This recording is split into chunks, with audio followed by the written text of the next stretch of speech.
The result of a sober intervention is that right there, right now, we'll see the results of that person as they momentarily come out of the mist, and for the first time they get to a point where they can see for themselves the hurt and harm that they're causing the people that they love. I'm going to try and give you the explanation of how I do a sober intervention. I'm probably going to go off script. So when I come together, I get a call from the family and they'll say, I really need help with my son, brother, daughter, wife, whoever it is. And they come in and I'll come and do a home visit with them. And the first thing that I need to do is I need to get together all of the relevant people in the family that we cognitively understand love the person. So if in the case of little Johnny, the son, 25-year-old son, drinking and drugging, I get together his sisters, I get together his parents, whether they're separated, I get together the step-parents, relevant cousins that are still in the life, siblings, daughters, anyone that Johnny cognitively understands loves him. And he may not necessarily be on talking terms with them, but he understands that this person loves them. You understand? So I get to talk to all of these people, and I have to coach these family members in these three core elements: absolute love, complete honesty, and the firm boundaries of tough love. And this takes me, well, depending on how many people, between 20 and 40 hours. So when people phone me up and they say, can you help me with little Johnny? They're expecting me to come in and make magic with little Johnny. But I end up spending the first 20 to 40 hours with the family, coaching them through this process. And then we arrange a predetermined date where we're going to invite Johnny to join us, or we will go to Johnny, ideally first thing in the morning before Johnny has had time to drink or drug. So we catch him where he is in a state of acute withdrawal, hopefully, and therefore a little bit desperate in the first place.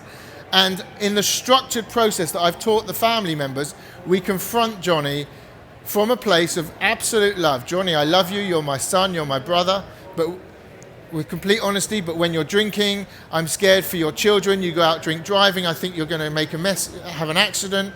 At work, you're very sloppy at work. I hear you're going to be get the sack or whatever it is. Absolute honesty of what it is that you are feeling, and this is making me feel scared, worried, dreading. I feel shame when I'm with you in the street, or whatever it is. We'll go and we'll find the emotions beforehand.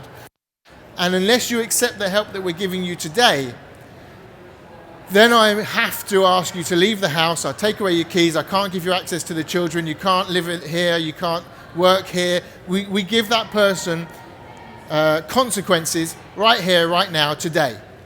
And so the perceived threat from Johnny is suddenly he's going to lose access to all of his tools for keeping his addiction alive. We're going to take away his money. He's got no money. He'll have to go out and steal. We're going to take away his car keys. He's going to have to walk. We're going to take away the access to the children, the things that maybe he's still getting some love from, who haven't understood the depths of his addiction. We're going to take away the things that he knows that he is dependent on, shelter, for him to use in. He's going to have to hit the streets. And so far, I've done maybe 60 or 70 interventions.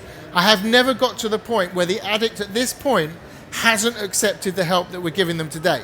Because we're delivering this with complete love. We're giving them a graceful exit from their disease. We're saying, accept the help that we're giving you today, and you can keep everything, and we'll help you get the treatment for your addiction rather than leave you in your addiction. Accept the treatment that we're giving you today. I'm trained to set my staff off, like Jay at the back. Jay will go with the client if that client says, screw you, my disease is more important to me, my addiction is more important to me than the people I love, I'm going to go out on my own. So Jay or whoever will go with them. And suddenly he'll walk off and he'll go into an off license, and Jay will be there and tell the off license not to serve them. Or they'll go to a dealer and Jay will be there and Jay will tell the dealer not to serve them, he'll confront them. So that's the training that we've got, that we'll go out and we'll follow through, and we will literally screw up their using at every point, or we'll screw up their ability to score alcohol or whatever it is. But I've never had it come to that. Only the threat of that is another anchor for them to make the choice to accept the help that we're trying to give them today. So every time that we've gone through this process and the family have got the courage to follow through, I've had a success rate, which is really worth a round of applause.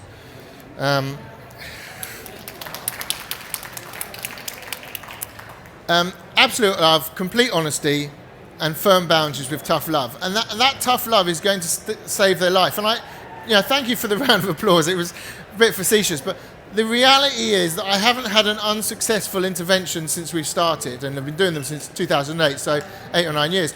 But let me say this: there are, thank you, there are 3 cases now where the family have not had the courage to follow through with the tough love process and have dithered or waited before following through. And we had one recently, didn't we, Jay?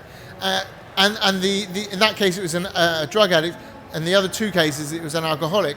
In all 3 of those cases, the person has died. Their addiction has killed them before the family have come to their senses and woken up to the fact that this requires tough love, not the regular love of just saying yes and giving them whatever they want. This takes courage. It takes a lot of strength for a family to stand up to the addiction that they've been living with for so long. But the consequences of you not going through with this are fatal.